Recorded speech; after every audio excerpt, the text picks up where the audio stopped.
नमस्कार। इस दिल से के एपिसोड में हम बात करेंगे जो बिहार में इलेक्शन होने वाला है अक्टूबर नवंबर में इसी साल, उसके बारे में बात करेंगे। इसलिए बात करेंगे कि जो चुनाव आयोग है उन्होंने ये तय किया है कि इलेक्शन के पहले उन्हें एक special intensive revision electoral roll का करना है। मतलब कि जो आपका इलेक्टरल रोल है उसमें वो चाहते हैं कि नए तरीके से उसको बनाया जाए। ये इसको बोलते हैं स्पेशल इंटेंसिव रिवीजन। अब आपको मालूम है कि किसी भी जगह जब चुनाव होने वाला होता है तो जो इलेक्टरल रोल होता है देश की हर कंस्टिट्यूएंसी में जनवरी 1 उसी साल का, नए साल का इलेक्टरल रोल बनता है। उसके बाद अप्रैल में बनता है क्वार्टरली, उसको अपडेट किया जाता है। तो 2003 में जो इलेक्टरल रोल बिहार का था वो सालाना अपडेट होता रहा और 2025 तक अपडेट होता रहा। इलेक्शन आने वाला था, इलेक्टरल रोल तो उनके पास था, अपडेटेड इलेक्टरल रोल। इन्होंने मालूम नहीं क्यों सोचा कि किसका नए तरीके से इलेक्टरल रोल एक तरीके से बनाया जाए, जिसको ये बोलते हैं स्पेशल इंटेंसिव रिवीजन। संविधान के मुताबिक हर नागरिक हिंदुस्तान का उसको वोट देने का हक है और जो भी 1950 के बाद पैदा हुआ है हिंदुस्तान में वो हिंदुस्तान का नागरिक है। और एक कानून बनाया गया सिटीजनशिप एक्ट, जिसके अंतर्गत अगर आप 1987 से लेकर 2003 पे पैदा हुए हो तो आपके जो माता पिता हैं उनमें से एक भी हिंदुस्तान का सिटीजन या नागरिक हो तो आप नागरिक रहेंगे। और अगर 2003 के बाद पैदा हुए हो तो फिर आपके माता पिता में से एक सिटीजनशिप होना चाहिए और दूसरा इलीगल इमिग्रेंट नहीं होना चाहिए, मतलब बाहर से नहीं, वो आना चाहिए, चाहे वो माता हो चाहे वो पिता हो। तो यही दो एक एक्सेप्शंस हैं, अदरवाइज आप हिंदुस्तान के नागरिक हो। तो हिंदुस्तान के नागरिक को हक है वोट करने का। कहाँ वोट करेगा? जहाँ वो रहता है, जहाँ वो अक्सर मतलब कि उसका घर है, उसके फैमिली का घर है, वहाँ वोट करेगा। अगर मैं चंडीगढ़ का रहने वाला हूँ और मैं यहाँ दिल्ली में काम कर रहा हूँ तो मुझे वोट देना है चंडीगढ़। और अगर पटना का रहने वाला हूँ और काम कर रहा हूँ दिल्ली तो मुझे वोट देना है पटना, क्योंकि वहाँ मेरी रिहाइश है, मेरी फैमिली है। ये संविधान के अंतर्गत लिखा हुआ है। लेकिन अगर आप देश के नागरिक नहीं हो, सिटीजन नहीं हो, तो फिर किसी और को कहना पड़ेगा कि आप सिटीजन नहीं हो, तो वही प्रूफ करेगा। लेकिन जो असली मुद्दा इसके बीच है कि ये चुनाव आयोग कर क्यों रहा है, और मैं अपनी तरफ से बोल रहा हूँ, मेरी व्यक्तिगत राय है कि मुझे आज तक समझ नहीं आई कि चुनाव आयोग यह क्यों कर रहा है। कुछ लोग कहते हैं कि धांधलेबाजी हो रही है, कि जो इलेक्टरल रोल में जो वोट जिनके नाम वोटर लिस्ट पे हैं 2025 की वोटर लिस्ट पे, उनको काटा जा रहा है। और कई जो मीडिया चैनल्स हैं जिनको हम मोदी मीडिया भी कहते हैं, वहाँ भी दिखाया जा रहा है कि एक जगह पे 11 लोग उनके नाम जो जिंदा भी हैं काट दिए गए हैं। अब हमें नहीं मालूम ये कैसे हुआ, क्योंकि 2025 के इलेक्टरल रोल में उनके नाम हैं लेकिन अब काट दिए गए हैं। तो कई याचिका सुप्रीम कोर्ट में गई और वो चर्चा हो रही है और उस पर हम नहीं जाएंगे क्योंकि जो सुप्रीम कोर्ट फैसला करेगा सर आंखों पर। लेकिन ये मुद्दा ज़रूर है कि ये हो क्यों रहा है, इसके पीछे मकसद क्या है, सोच क्या है और होना चाहिए या नहीं होना चाहिए था। अगर होना चाहिए था तो किस तरीके से होना चाहिए था, तो इस पे चर्चा होगी। और आज हमारे साथ 3 ऐसे लोग हैं जिनको बहुत मतलब के गहरी जानकारी है इसके बारे में। लवासा साहब, thank you very much for being here. आप स्कूलिंग में आपकी बेलगांव मिलिट्री स्कूल में आपकी स्कूलिंग हुई, उसके बाद इंग्लिश लिटरेचर आपने दिल्ली यूनिवर्सिटी से किया, फिर आपने एमफिल लिया मद्रास यूनिवर्सिटी से, फिर आपने MBA किया ऑस्ट्रेलिया में। 1980 में आप IAS ऑफिसर बने। आपने 3 सेक्रेटरीज डिपार्टमेंट के सेक्रेटरी आप बने, एनवायरनमेंट के सेक्रेटरी, सिविल एविएशन के सेक्रेटरी, फिनेंस सेक्रेटरी। फिर उसके बाद इलेक्शन कमिश्नर बने 2018 से लेकर 2020 तक, और फिर उसके बाद आप ADB चले गए और वहाँ आप 2020 से लेकर 2022 तक ADB में रहे और वापस आ गए। तो थैंक यू वेरी मच। आपको इसके बारे में आपसे पूछ लेंगे कि आपकी राय क्या है। Manoj ji, thank you very much for being here. आप 2 बार, तो अभी दूसरी बार है आपकी member of parliament Rajya Sabha. Delhi university से आपने MA किया और फिर आपने PhD भी की। उसके बाद आप जामिया में पढ़ाते रहे 2002 तक। उसके बाद आप दिल्ली यूनिवर्सिटी पढ़ा रहे हो और 2014 के बाद आप हेड ऑफ डिपार्टमेंट और डिपार्टमेंट ऑफ सोशल वेलफेयर। और आप एज मेंबर ऑफ पार्लियामेंट जो मुद्दे आप उठाते हो हम तो बड़े गौर से सुनते हैं भैया। हाँ, और ऐसी ऐसी बातें जो आप करते हो सरल तरीके से और दिल से, शुक्रिया। जैसे ये प्रोग्राम है, हम बड़े गौर से सुनते हैं। So thank you very much for being here. Joker साहब, मैं आपके बारे में क्या बताऊं? मैकेनिकल इंजीनियर आप, प्रोडक्शन इंजीनियर आप, एकेडमिक आप, ग्रेजुएट आप, पीएचडी आप, कौन सी ऐसी न्यूज़पेपर है जहां आप लिखते नहीं हो? कौन सी ऐसी यूनिवर्सिटीज़ हैं दुनिया में जहां आप पढ़ाते नहीं हो, जहां आप लेक्चर नहीं देते? तो आपने एलएलबी भी गुजरात से कर रखा है, तो कितने रूप आपने धारण किए हैं। और सबसे अच्छी बात जो है कि जो देश के सामने जो अहम मुद्दे हैं, चाहे वो इन्वायरमेंट का हो, किसी चीज़ का भी हो, आप उठाते हैं। और इस समय आप ट्रस्टी हैं और आप ज़मीनी जुड़ी हुई बात करते हैं, आपको मालूम है कि वहाँ क्या हो रहा है। तो पहले मैं लवासा साहब आपसे पूछूंगा, एक बात मुझे आज तक समझ नहीं आई कि संविधान में तो लिखा है कि चाहे आदमी गरीब हो, अमीर हो, मैट्रिकुलेट हो, किसी कास्ट का हो और पासपोर्ट भी हो उसके पास, ठीक है ना, कुछ भी हो, अगर वो 18 साल से उसकी आयु है और जिस जगह वो रहता है वहाँ वोट करने का उसको हक है, तो ये सब क्यों हो रहा है? देखिए, अगर इसको आप उस नज़रिए से देखें जिस नज़रिए से निर्वाचन आयोग ने अपना 24 जून का ऑर्डर जारी किया था, तो उनमें उन्होंने एक लफ्ज़ इस्तेमाल किया था कि no eligible voter should be left out, right, and no ineligible person should be left inside the. Correct. तो अब ये एक तरह से अभी वर्क इन प्रोग्रेस है, लेकिन प्रोग्रेस क्या हुआ है मुझे अभी तक समझ में नहीं आया, क्योंकि कोई भी एलिजिबल पर्सन, आज तक जो हमको सूचना मिली है उसमें ऐसा पता नहीं चलता कि कोई एलिजिबल पर्सन नया शामिल हुआ है। जो पहले 7,89,00,000 लोगों की सूची जारी हुई थी, वो तो सारे एक तरह से इलेक्शन कमीशन पहले उनको एलिजिबल मान चुका है। दूसरा, जो इन एलिजिबल को निकालने वाली बात, तो मेरे हिसाब से आर्टिकल 326 के हिसाब से इन एलिजिबिलिटी के 4 पैमाने। एक ये कि आप भारत के नागरिक नहीं है, दूसरा ये कि आप इंसेन हैं, तीसरा ये या अनसाउंड माइंड है, तीसरा ये कि आप 18 साल से कम हैं, और चौथा ये कि you have been otherwise disqualified. तो मुझे नहीं लगता कि अब तक जो सूची हमारे सामने आई है उसमें इन 4 कैटेगरी का कोई भी इलेक्टर पाया गया है। हाँ, 65 लाख लोगों को एक्सक्लूड किया है, लेकिन वो जैसा बताया कि कुछ डेड हो गए या कुछ परमानेंटली माइग्रेट कर गए। तो जो चीज़ मुझे अभी तक समझ में नहीं आई कि ये जो प्रक्रिया बनाई थी SIR की, उस प्रक्रिया में according to the notification of the election commission जो प्रोसीजर था वो ये था कि एक फॉर्म, एन्यूमरेशन फॉर्म, इंफॉर्मेशन जो इलेक्शन कमीशन के पास है उसके आधार पर एक डाउनलोड या प्रिंट किया जाएगा और वो इलेक्टर को दिया जाएगा। ये BLO की जिम्मेदारी। दूसरा स्टेप उसमें लिखा था कि BLO उनसे जाके वो फॉर्म वापस ले लेगा, दस्तखत करा के और फोटो चिपका के, और अगर कोई डॉक्यूमेंट्स उनको देना है तो वो भी उसके साथ दे सकता है। और अगर एक राउंड में नहीं लिया जाता तो दूसरे राउंड में जाके कलेक्ट करेगा। तो इस पूरी प्रक्रिया में there was nothing like a survey. तो ये कैसे पता चला कि ये लोग परमानेंटली माइग्रेट कर गए या ये इनकी मृत्यु हो गई या इनकी मृत्यु हो गई? तो ये एक ग्रे एरिया है जो मुझे इस प्रोसीजरल एस्पेक्ट से समझने में थोड़ी कठिनाई हो रही है। और इसीलिए मुझे लगता है कि ये जो पूरा प्रोसीजर अपनाया गया है इसको फिर चेंज भी कर दिया कि आप पहले स्टेज में फॉर्म्स बिना असाइन किए हुए ले लीजिए, चाहे डॉक्यूमेंट्स कोई दे या ना दे।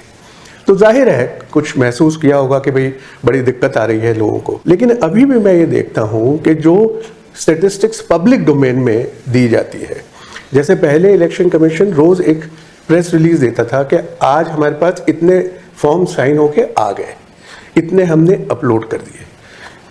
1 अगस्त के बाद जब से ड्राफ्ट इलेक्टोरल रोल बना है, अब भी कुछ स्टेटिस्टिक्स आती हैं, लेकिन अभी भी ये स्टेटिस्टिक्स नहीं आती कि जो 7,24,00,000 एन्यूमरेशन फॉर्म भरे गए हैं उनमें से कितने ऐसे लोग हैं जिन्होंने डॉक्यूमेंट्स नहीं दिए थे, और डेली बेसिस पे क्या लोग डॉक्यूमेंट्स दे पा रहे हैं या नहीं दे पा रहे हैं। मुझे लगता है ये बहुत ज़रूरी है इस बात को समझने के लिए कि जो फेट है वोटर्स का, इलेक्टर्स का, वो क्या होगा। एक 65 लाख का तो एक नज़ारा सामने आ गया कि वो तो है ही नहीं रोल में। अब आज ऑर्डर हुआ है सुप्रीम कोर्ट का कि उसको वेबसाइट पे और पब्लिकली डिस्प्ले किया जाए, लेकिन इन 7,24,00,000 में से भी जो डॉक्यूमेंट नहीं दे पाएगा उसका क्या फेट होगा, ये एक सवाल। मैंने ये सवाल उठाए नहीं, इसलिए नहीं उठाया, मैं सबसे पहले आपसे पूछना चाहता था कि इसकी जरूरत क्या बनी, क्यों हुई। ये सबसे जो अहम सवाल है कि ये जरूरत क्यों हुई कि हमें एक स्पेशल इंटेंसिव रिवीजन करना चाहिए रोल का, ये पता चला आपको? नहीं, मैंने जैसे यही कहा कि मैं तो जो उन्होंने लिखा है उस के बेसिस पर किया था। अगर कोई चाहता है कि भाई जो 2003 से लेकर 2025 तक तो कई चुनाव हो गए, बिहार की असेंबली के चुनाव हो गए, पार्लियामेंट के चुनाव हो गए, तब तो इलेक्टोरल रोल ठीक था। मैं ये सवाल मैं इसलिए पूछ रहा हूँ आपको कि तब तो कोई दिक्कत नहीं थी इलेक्टोरल रोल की, तो 25 में क्या दिक्कत आ गई? तो ये जो सारे उद्देश्य इलेक्शन कमीशन ने कहे हैं, मेरे हिसाब से बिना स्पेशल इंटेंसिव रिवीजन के इन उद्देश्य को पूरा किया जा सकता था। तो फिर क्या जरूरत थी स्पेशल इंटेंसिव रिवीजन की? अगर कानून के अंतर्गत किया जा सकता है फिर इसकी जरूरत क्या थी? अब मेरे मन में ये सवाल उठता है। नहीं, तो ये सवाल जायज है ना, जायज है। लेकिन इंटेंशन जो उन्होंने डिक्लेयर की वो भी आपके सामने है। तो क्या इंटेंशन है मनोज जी? देखिए सर, लवासा साहब अंदर रहे हैं, जगदीप जी एक अरसे से इलेक्टोरल प्रोसेसेस को देख रहे हैं, और आप तो खुद कोर्ट में खड़े रह करके आपने दलीलें दी हैं अलग अलग वक्त में। मुझको लगता है कि एक डॉग विस्लिंग की कोशिश थी। अगर आप अंदाजा करें, इलेक्शन कमीशन ने नहीं कहा, लेकिन इलेक्शन कमीशन की इस कार्यशैली या कार्य पद्धति के बारे में जो बीजेपी स्पोक्स पर्सन बोल रहे थे, अगर हम आपत्ति दर्ज करते थे, क्या आप चाहते हैं कि बांग्लादेशी रहे? क्या ये जो डॉग विस्लिंग हमारी पॉलिटिक्स का एक अभिन्न हिस्सा हो गया? वो डॉग विस्लिंग मैं समझता हूं कि इंस्टीट्यूशनल कॉरिडोर को भी कई लेवल पर इंपैक्ट करता है। मैं एक छोटा वाकया शेयर करूंगा। शो से पहले जब हम लोग ऑल पार्टी डेलीगेशन में गए, उस दिन मुख्य चुनाव आयुक्त जी ने, उससे पूर्व उन्होंने एक बात कही थी कि मेरे कोई भी फैसले बिना कंसल्टेशन के नहीं होंगे पॉलिटिकल पार्टीज के साथ। संभवतः 20 वर्षों में यह सबसे बड़ा फैसला था और कोई कंसल्टेशन नहीं हुई। किसी एक पार्टी के प्रमुख से हुई हो तो अलग बात है, हम जैसी तमाम पार्टियों के साथ विपक्ष में कोई किसी से बातचीत नहीं हुई। दूसरी बात उन्होंने कही कि ये नया चुनाव आयोग है। जब हम कुछ आपत्ति दर्ज कर रहे थे, मैं जानता हूं आप सब हर चीज हिंदुस्तान में आजकल वो नया फ्रेज जोड़ करके आप कई सारी जो मैं कहूंगा कि जो लेजिटिमेसी तलाश रही है उसको नए के इस एडजेक्टिव में आप ढकने की कोशिश करते हैं।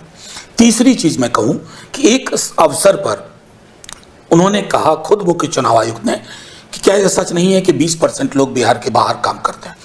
ये फैक्ट है, लेकिन इसमें एक प्रेजुडिस का एंगल है कि योर प्रिजम्पशन इज कि ये जो 20% बाहर हैं ये बिहार के वोटर नहीं होंगे। ये डुप्लीकेशन को लेकर के ये समझ मुझे स्पष्ट हुई। उस स्तर पर मैंने एक बात रखी। मैंने कहा मैं दिल्ली 90 में आया, पढ़ाई कर रहा था, फिर नौकरी मिल गई, लेकिन 2005 तक मैं दिल्ली का वोटर नहीं बना। 15 वर्षों तक हर चुनाव में मैं बिहार जाता रहा, पर्व त्योहार की तरह, होली, दिवाली, ईद, बकरीद और चुनाव, क्योंकि बिहार में चुनाव को उत्सव की तरह लेते हैं। मैं समझता हूं कि कई दफा पूर्वाग्रह जो सिस्टम के अंदर होता है, उस पूर्वाग्रह की भी परिणति होती है। अभी 65 लाख जो बताए, आज की जो सबसे बड़ी चीज जो मैं मानता हूं अंधी गुफा में रोशनी का सुराग है कि अब वर्गीकृत आंकड़ा देना होगा कि मृत्यु से इतने लोग निकल गए।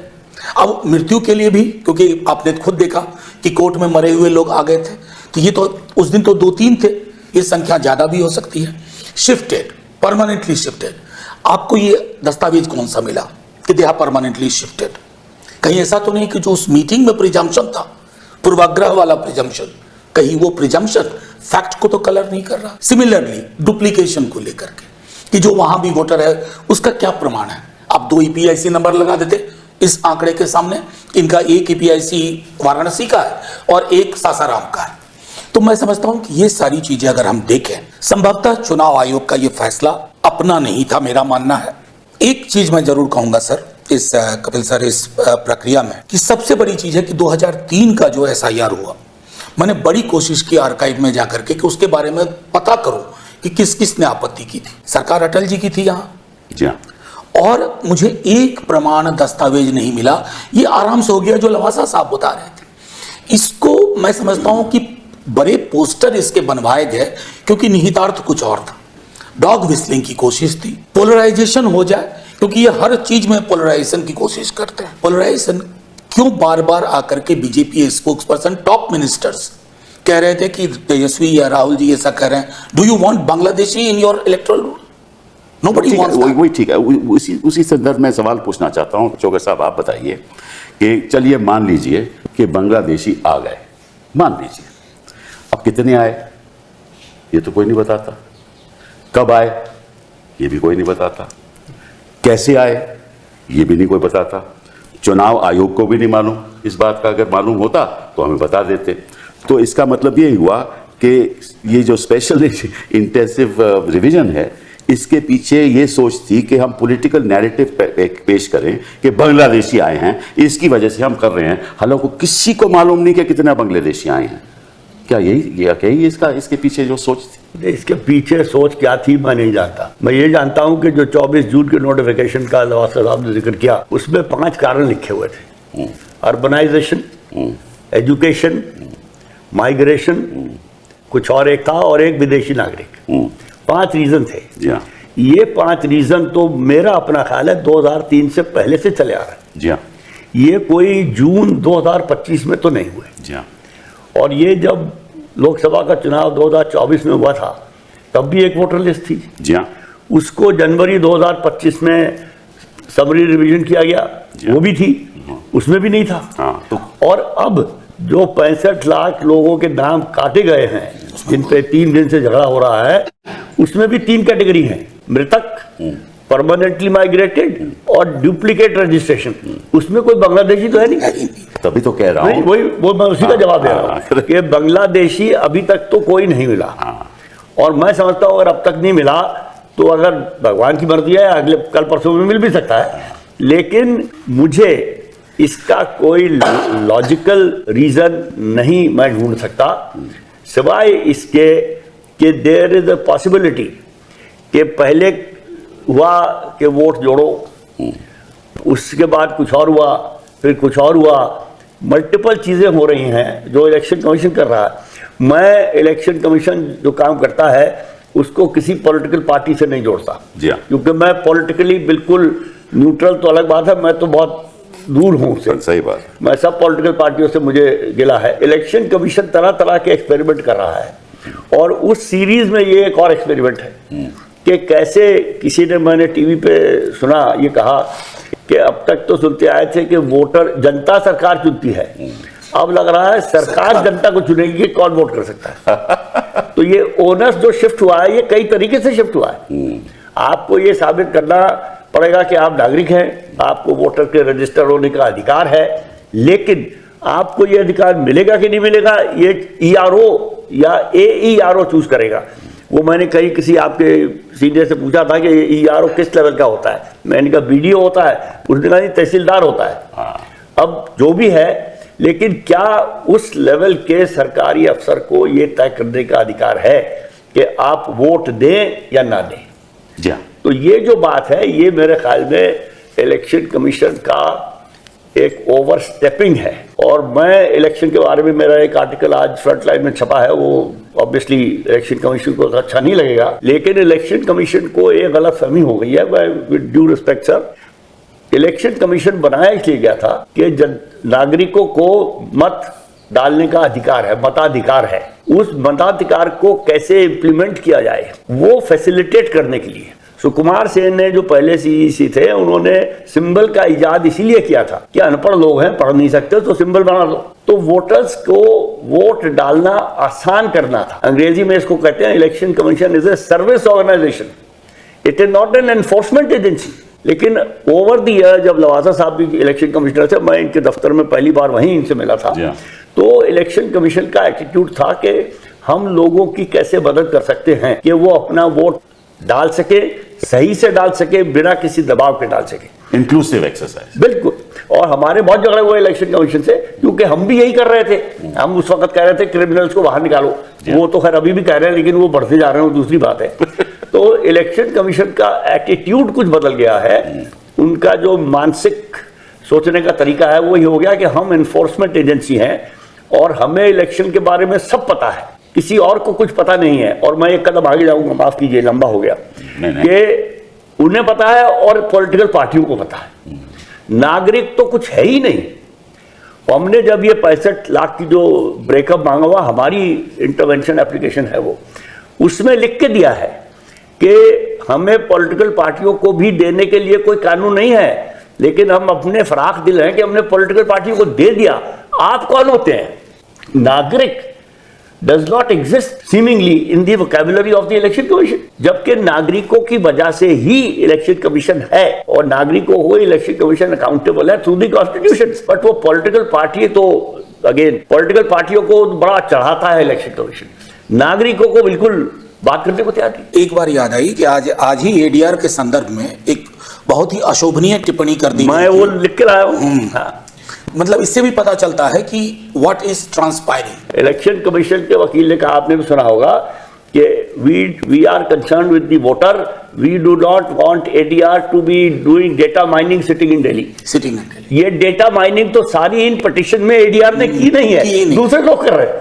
नहीं, इसमें मैं एक बात ये जोड़ना चाहता हूँ कि, और इससे बेहतर आपसे बेहतर कौन जानेगा कि जो संविधान में जितनी भी इंडिपेंडेंट इंस्टीट्यूशंस बनाई गई है, कॉन्स्टिट्यूशनल बॉडीज, मुझे लगता है election commission is the only agency और बॉडी जिसका सरोकार सीधा नागरिक से है। जी हाँ, बाकी जितनी भी बॉडीज हैं उनका काम गवर्नमेंट के ऊपर डिपेंड करता है, चाहे पार्लियामेंट हो, चाहे फाइनेंस कमीशन हो, चाहे कोर्ट्स हो, गवर्नमेंट के काम के ऊपर superintendent direction and control election process, but there construct and purpose and function are directly related to the people of this country, and that is why they have always been very very inclusive. और जैसा पहले भी कई बार कहा जा चुका है कि that is why the EPR ratio in India is one of the highest in the world.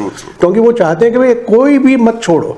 मतलब ये तो enumeration of voters की बात, electors की बात है।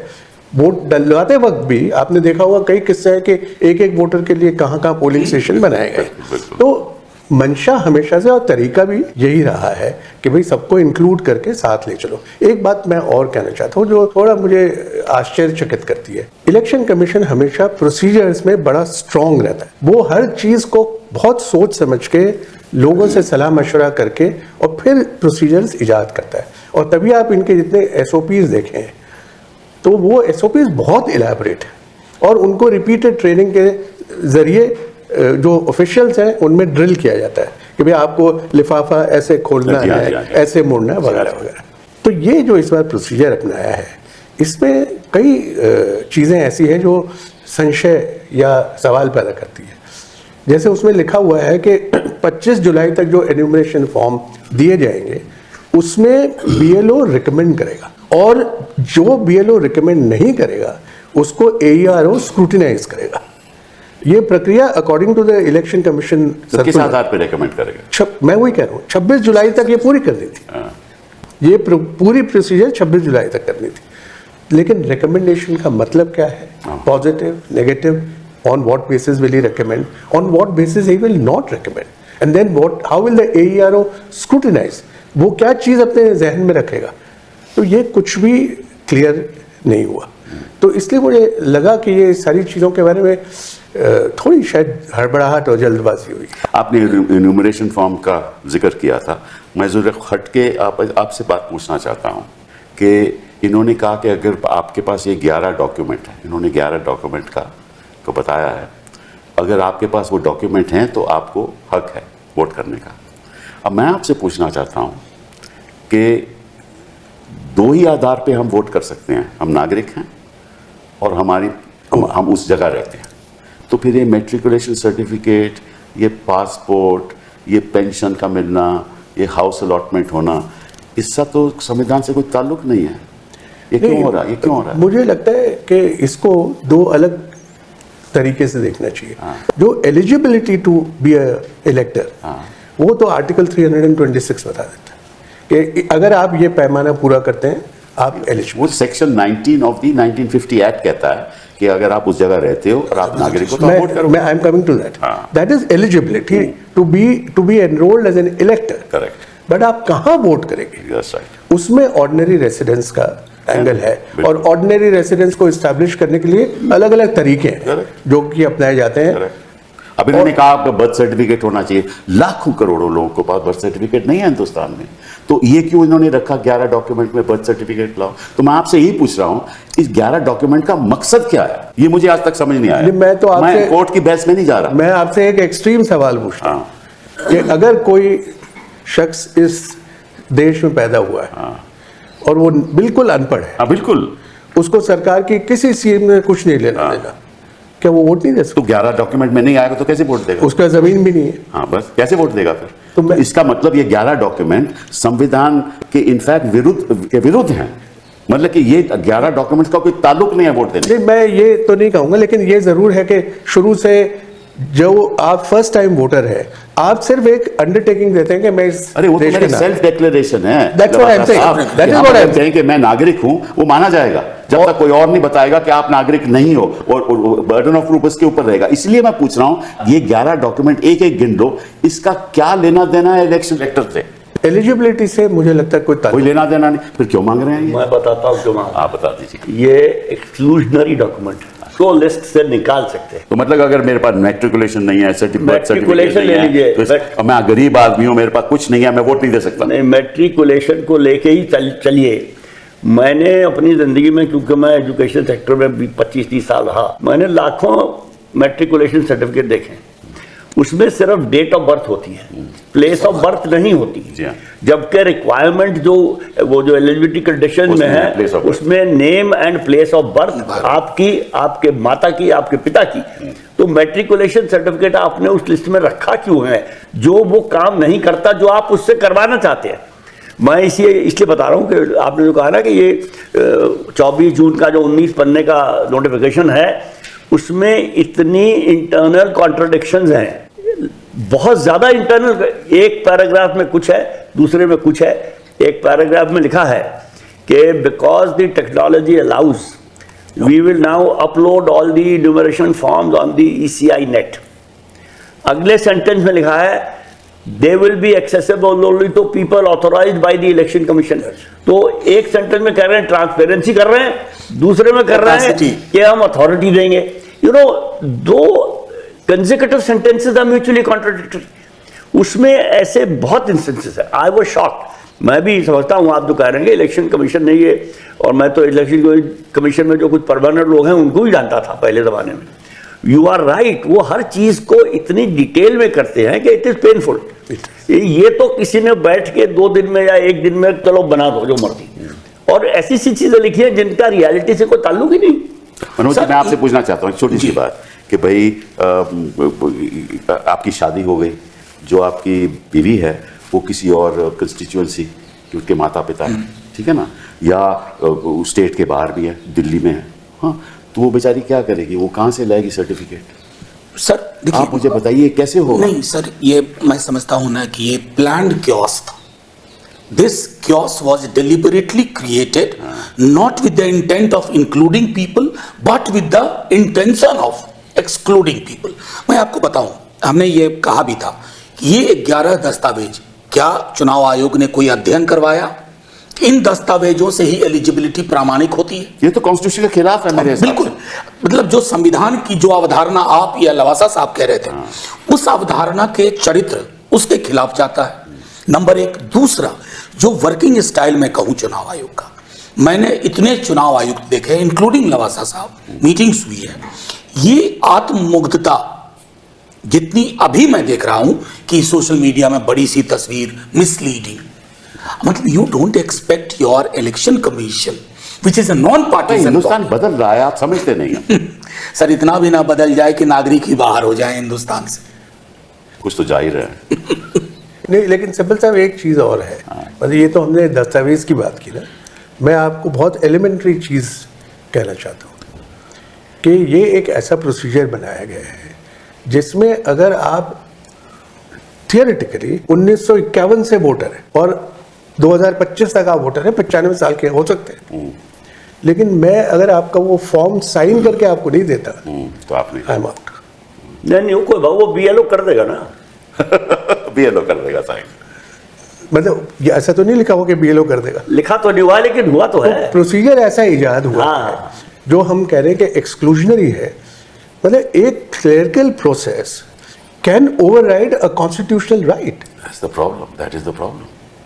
ये सबसे बड़ी और जो ईआरओ विडंबना के है वो ये- डिस्क्रिशन पे चीजों को छोड़ना, मतलब लिटरली जो वर्ड हमसे कहा गया था चुनाव आयोग में कि ही और she will satisfy himself, I mean on constitutional position, ये personal satisfaction of an ERO और AERO, and how do you look at it?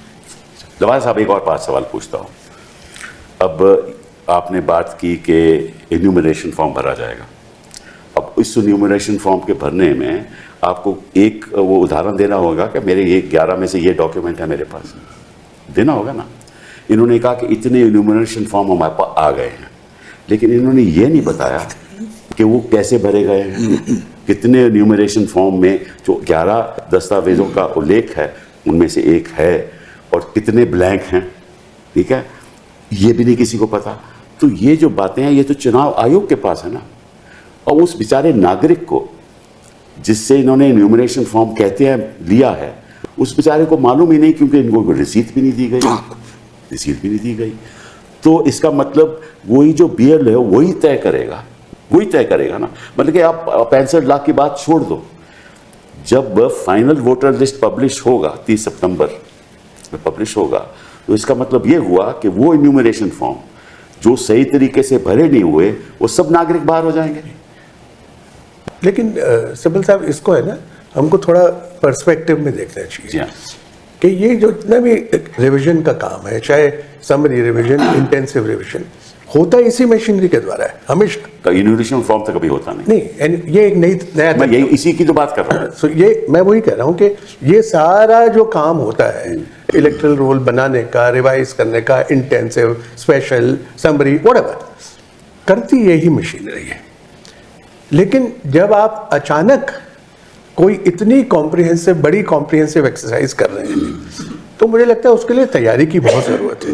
और इस तरह की जो प्रेशर्स और खामियां जो हमारे सामने आ रही है, वो डील हो सकती है अगर आप इत्मीनान से हर चीज़ को सोच समझ के, सलाह मशवरा इसमें करके। कितनी देर लगनी चाहिए इस वाकई में? अब शुरुआत जैसे कह रहे हैं ये डिनोवो है, मतलब कि ये जैसा पहले 1950 के बाद जो पहला इलेक्ट्रल रोल बना, ऐसा हम करने जा रहे हैं।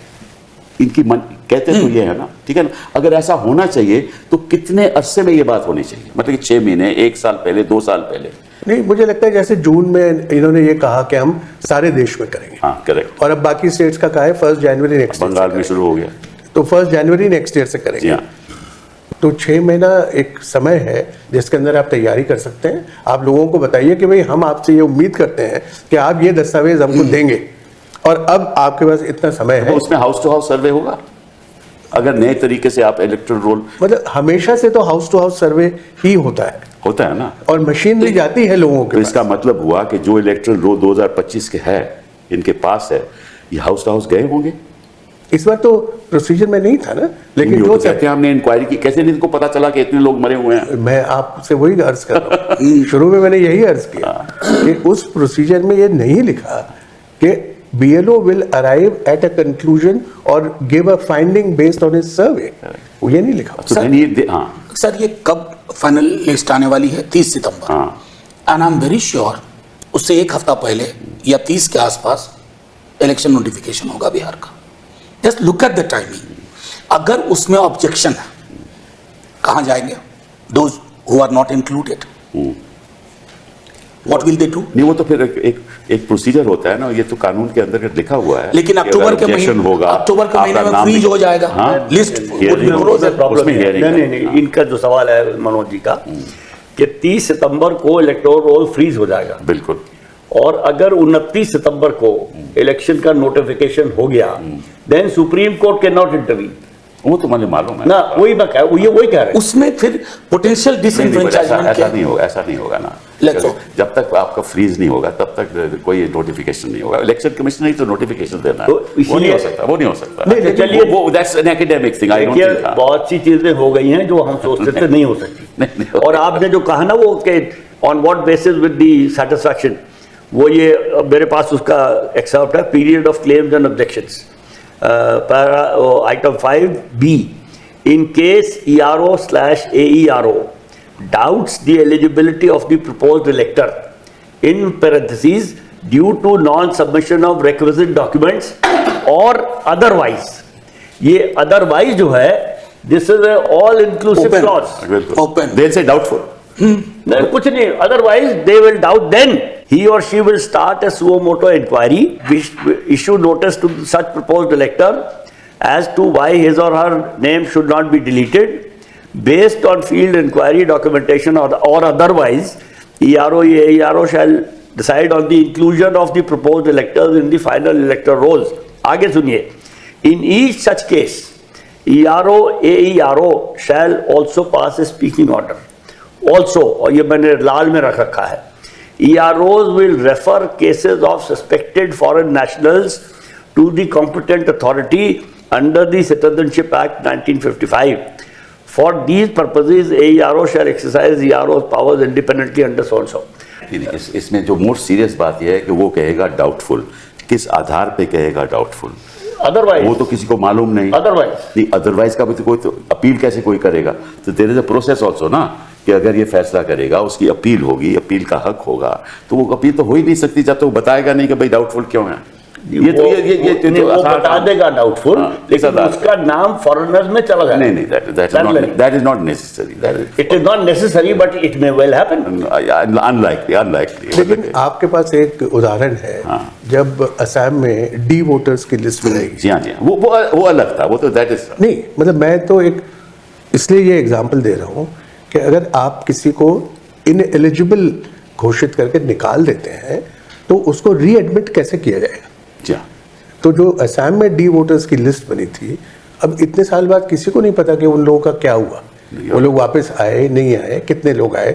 एंड दूसरा एक्सट्रीम केस ये है कि अब जो सिटीजन्स रजिस्टर बना और जिसमें 19 लाख कुछ लोग निकाले गए, मतलब उनको घोषित किया गया कि ये नॉन सिटीजन्स हैं या डाउटफुल है, but Election Commission has not removed them from the election. No, they have not. That's true. They have not. So the point which I am making is कि ये Election Commission तो बहुत फूंक के हमेशा कदम रखता है कि भाई मैं किसी को निकालूंगा नहीं, प्रोसीजर अपना है वो फॉलो करके निकालूंगा। रखता था 65 लाख निकाल दिए गए हैं sir, without following any procedure. अच्छा, 65 लाख की मैं बात करना, एक आपसे एक सवाल पूछना चाहता हूँ कि 65 लाख में एक कैटेगरी तो है जो बाहर चले गए हैं, और who are absent, those who are gone to another state / absent।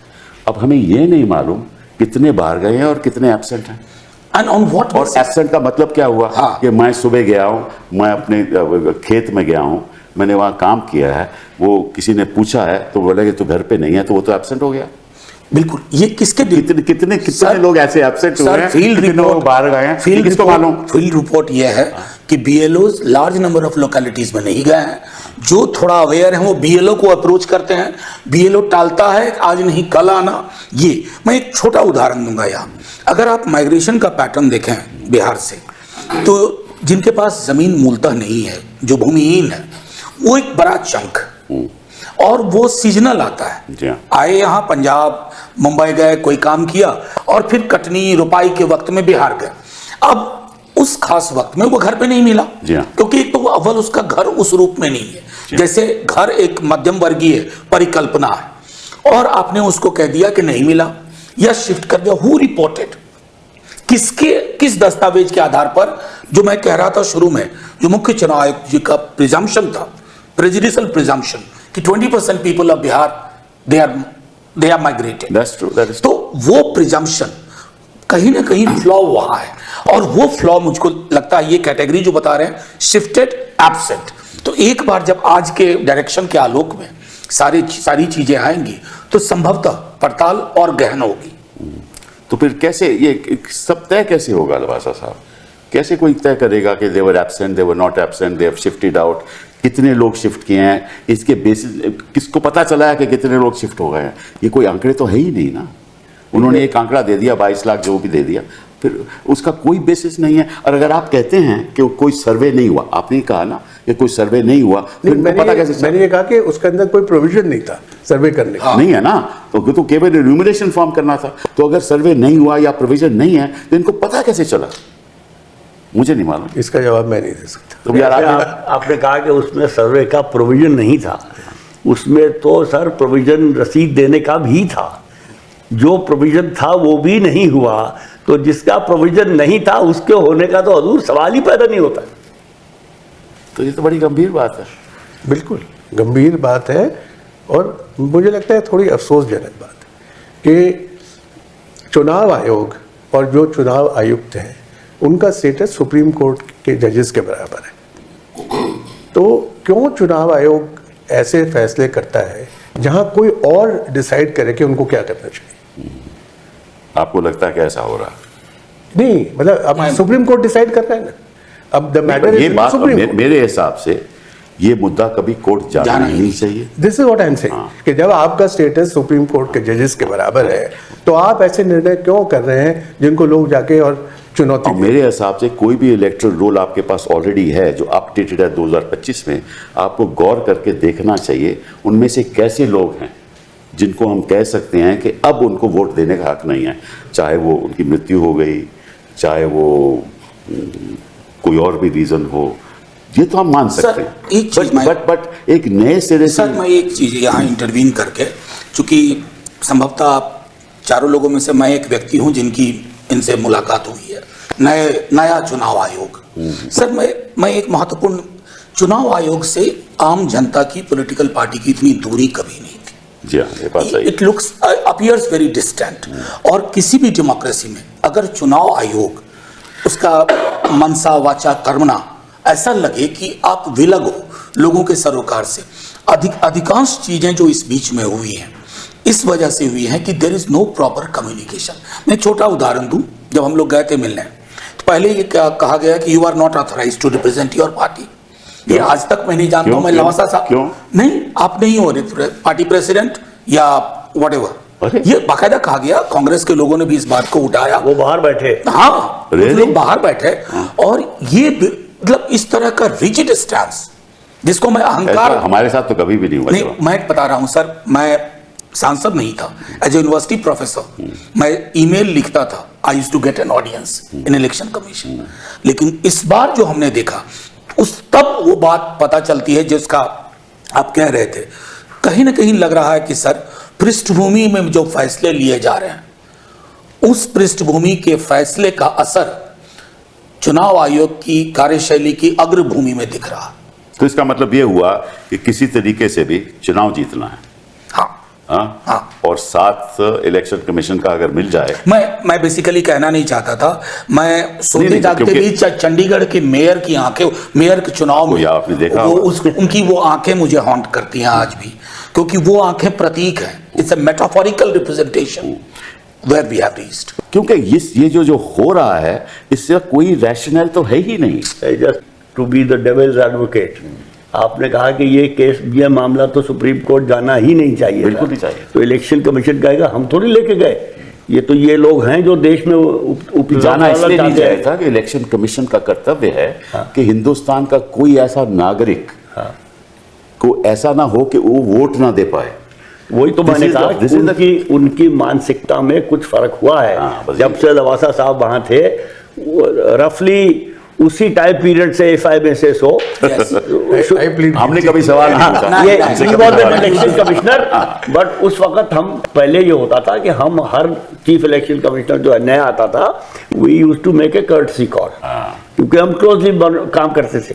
हम उस वक्त के मुख्य चुनाव आयुक्त सर से मिलने गए, उनसे मिलने के बाद हम लवासा साहब से मिले, तो वो ही टाइम पीरियड था जब से ये ट्रांजिशन शुरू हुआ था। और ये जो मैं कह रहा हूं कि election commission has stopped thinking of itself as a service organisation, it has become an enforcement agency. आप जो एक कम से कम पहले था ना कि शेर व शायरी में जवाब देते थे गंभीर प्रश्नों का एक व्यक्ति विशेष, और अब उसका रिप्लेसमेंट हो गया है मिसलीडिंग। तो ये इसका जो वीडियो होगा यूट्यूब पे वो भी मिसलीडिंग होगा। मेरे 2-3 यूट्यूब के वीडियो जिनमें मैं बात करता हूँ वो मिसलीड हो गए। पर मैं देखो, ऐसा है, हम भी राजनीति में अब लगभग 30 साल। आप तो अभी भी हैं। नहीं, मैं कितने साल हो गए अब। हाँ। तो मैंने तो देखा है कि चुनाव आयोग का रवैया 2014 से पहले कुछ और था और अब कुछ और। सिब्बल साहब, एक चीज़ मतलब अगर हम विचार करें कि, और आपने तो बहुत देखा है चुनाव आयोग, कि चुनाव आयोग के कितने ऐसे फैसले हैं जिससे इतनी ज्यादा कंट्रोवर्सी है। एग्जैक्टली, कोई ऐसा नहीं। कभी आज तक नहीं। तो मुझे नहीं लगता कि चुनाव वोटर लिस्ट के प्रति बाकी कंट्रोवर्सीज हुई हैं। नहीं, चलिए होती है कंट्रोवर्सी, तो अगर वो फैसला लिंगो साहब करेंगे ने जो कुछ किया, जो भी लोग अफेक्टेड हैं या जिनको लगता है कि भाई इन्होंने इंसाफ नहीं किया, Correct. They will feel affected. But लेकिन ऐसा कभी नहीं। You are इतना right. फ्यूरोर, वो भी एक प्रोसीजरल मैटर, ये किसी एक इंडिविजुअल के खिलाफ हाँ कोई जी, सही बात। इसमें नुकसान चुनाव आयोग का हुआ है, ईमानदारी से नुकसान तो लोकतंत्र का है। लोकतंत्र, वो मैं जोड़ रहा था, चुनाव आयोग, लोकतंत्र, क्योंकि घर घर ये बात पहुंच गई है कि चलिए मैं किसी पार्टी में हूं लेकिन चुनाव आयोग, मतलब ये बिला वजह नहीं है सर। CSDS की सर्वे लोकसभा चुनाव के दौरान आई थी, तकरीबन 50 से ऊपर प्रतिशत लोगों का भरोसा नहीं जी था। हाँ। और मेरा मानना है आज की डेट में अगर वो सर्वेक्षण फिर हो तो संभवतः 3/4 के ऊपर प्रतिशत जाए। ये जनता का भावना ही यही है हाँ? कि हम इनको बिलीव नहीं करते। ये जनता के बीच है। एक चीज जिसको हमने छुआ नहीं, शायद आपको लगता होगा, उसकी यहाँ जरूरत नहीं है, अगर हो तो बता दीजिएगा। इलेक्शन कमिश्नर्स की अपॉइंटमेंट, उस पर हम गए कोर्ट ने ऑर्डर दिया, जो कानून बना वो कोर्ट के ऑर्डर की स्पिरिट के खिलाफ था। जब वो हियरिंग हो रही थी तो एक इलेक्शन कमिश्नर की अपॉइंटमेंट हो गई 24 घंटे में। कोर्ट ने लिखा कि we are mystified by the lightning speed of this appointment, और फिर वो जजमेंट आया, उस जजमेंट को पार्लियामेंट ने पलटा। इलेक्शन कमीशन केवल ये थोड़ी ना इंस्टीट्यूशन है, कई इंस्टीट्यूशंस में ऐसा हुआ, CBI में ऐसा हुआ। देखिए, CBI और इलेक्शन कमीशन में थोड़ा सा, I agree with you, but CBI is a statutory institution, election commission is constitutional. That's true, that और इलेक्शन कमीशन की अपॉइंटमेंट पे जो उस वक्त हुआ था, और अभी भी वो केस सुप्रीम कोर्ट तो में पेंडिंग कॉन्स्टिट्यूशन है। बेंच का फैसला है भैया। नहीं, और हमने उसको लॉ को चैलेंज किया है, लेकिन उसकी सुनवाई नहीं हो रही है। तो ये चीजें काफी फैली हुई हैं। Yeah, that is true. लेकिन एक चीज है चोपर साहब कि no process can guarantee the desired outcome. ठीक बात है। तो जो जितने पहले चुनाव आयुक्त अपॉइंट हुए हैं वो तो प्योरली सरकार ने किए थे, लेकिन हम बाय एंड लार्ज ऐसे विवाद तो कभी नहीं हुए। जैसे आप कह रहे हैं कि भाई जो इमेज है इलेक्शन कमीशन की हमेशा से अच्छी रही है, तो प्रक्रिया कोई भी हो व्यक्ति विशेष के ऊपर बहुत निर्भर करता है। ये इसी बात को लेके आपको तो पता होगा, प्रोफेसर शिब्बल लाल सक्सेना ने कॉन्स्टिट्यूएंट असेंबली में कहा हुआ है, जो मैंने हिंदू में लिखा था वो कॉन्स्टिट्यूएंट असेंबली के पढ़ने के पहले, कि पार्लियामेंट की 2/3 मेजोरिटी से इलेक्शन कमीशन अपॉइंट होना चाहिए। बिल्कुल सही। शिब्बल लाल सक्सेना को उस उम्र में उस वक्त ये सूझा था। बट आप देखो यूएस में तो ओपन सेनेट से अपॉइंटमेंट होती है ना, क्या लेकिन US उसमें भी ऐसे लोग आ रहे हैं जिनमें सर, आए मोस्ट हम्बली से यूएस की बात मत करिए, नहीं वो इस क्योंकि संदर्भ में वहां बात जो है। हो रहा है वो इससे भी वो मुझे नहीं पता, लेकिन वो अच्छा नहीं है। मैं वही कह रहा हूँ हाँ। इवन कि वहाँ जो ओपन सिस्टम है, हाँ। कई लोग ये दुहाई देते हैं कि भाई वहाँ देखो छोटी छोटी पब्लिक अपॉइंटमेंट्स के लिए सेनेट में आपको जाना पड़ता है, वहाँ ग्रिलिंग होती है, आप जवाब देते हो, लाइव टेलीकास्ट होता है, and then people are appointed. देखिए, लेकिन कोशिश तो करनी चाहिए कि जहां तक हो सके हम कोशिश करें कि सिस्टम ऐसा बनाएं कि आउटकम ठीक हो, लेकिन जब सिस्टम ऐसा ही है ऑब्वियसली आउटकम गलत हो। मैं समझता हूं कि जो इलेक्शन प्रोसेस है that is the basic structure of our constitution. Without a clean electoral process, right, you can't have democracy. You can not. तो उसी में आप खोट डाल दोगे, उसी में आप ये धांधलेबाजी करोगे, तो फिर लोकतंत्र का क्या होगा? और that is the foundation of democracy. One man one vote, one value, that's the foundation of, should not be one man one person one vote. One vote, one value. That's the foundation of democracy. आप ऐसी बातें कर रहे हो कि जो that poor man who has nothing, who has no house, who has no certificates, who is not educated, who has he has the vote. That is his property, and election commission made sure that he will have that right to Yes. vote. पर अब उल्टा हो गया, यही कष्ट है। कष्ट है, इसको सुधारना होगा।